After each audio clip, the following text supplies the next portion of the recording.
बिहार के राजनीति में ना एक बहुत बड़ा भूचाल आ गया है। एक ऐसा फैसला लिया गया है जिसने पूरे देश का ध्यान बस वहीं खींच लिया है। तो चलिए आज इसी पर गहराई से बात करते हैं। और इस पूरी कहानी के जो मुख्य किरदार हैं वो हैं नीतीश कुमार। उन्होंने एक ऐसी घोषणा कर दी है ना जो किसी ने सोची भी नहीं थी। वो कह रहे हैं कि अब वो राज्य की राजनीति छोड़ रहे हैं और जा रहे हैं दिल्ली, राज्यसभा यानी कि संसद के ऊपरी सदन में। और यहीं पर सबसे बड़ा सवाल खड़ा होता है, भाई कोई नेता जो इतने सालों से मतलब 2 दशकों से बिहार की राजनीति का दूसरा नाम बन चुका हो, वो अचानक मुख्यमंत्री जैसा इतना बड़ा पद क्यों छोड़ देगा? इसके पीछे कोई गहरी रणनीति है या फिर कोई दबाव है? तो इस पूरी उलझी हुई कहानी को समझने के लिए हम इसे कुछ हिस्सों में बांटकर देखेंगे। पहले बात करेंगे इस राजनीतिक भूचाल की, फिर नजर डालेंगे उनके करियर पर। उसके बाद समझेंगे बिहार का वो जातीय समीकरण जो वहां की राजनीति की जड़ है। फिर देखेंगे कि सत्ता का संतुलन कैसे बदल रहा है और आगे क्या हो सकता है। और आखिर में सबसे बड़ा सवाल, क्या ये एक युग का अंत है? तो चलिए शुरू करते हैं पहले पॉइंट से, एक राजनीतिक भूचाल और एक दिग्गज का पद छोड़ना। ये खबर ना एकदम अचानक आई। तारीख थी 5 मार्च 2026।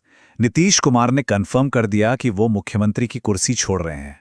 और अगला स्टॉप दिल्ली, राज्यसभा।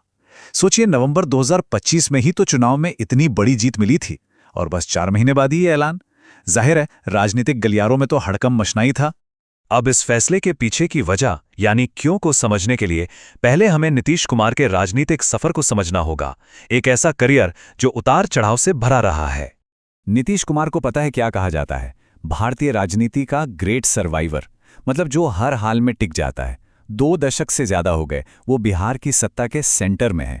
और उनकी सबसे बड़ी खासियत क्या है? सही टाइम पर सही गठबंधन बनाना और सही टाइम पर उसे बदल भी देना। और उनके दबदबे का अंदाजा बस इस एक नंबर से लगा लीजिए।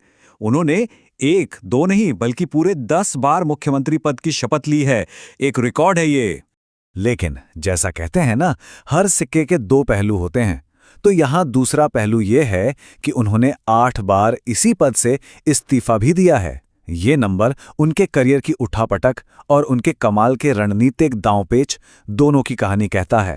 ये टाइमलाइन देखिए, उनके करियर के कुछ सबसे बड़े टर्निंग पॉइंट्स को दिखाती है। साल 2000 में सिर्फ 1 हफ्ते के लिए सीएम बने।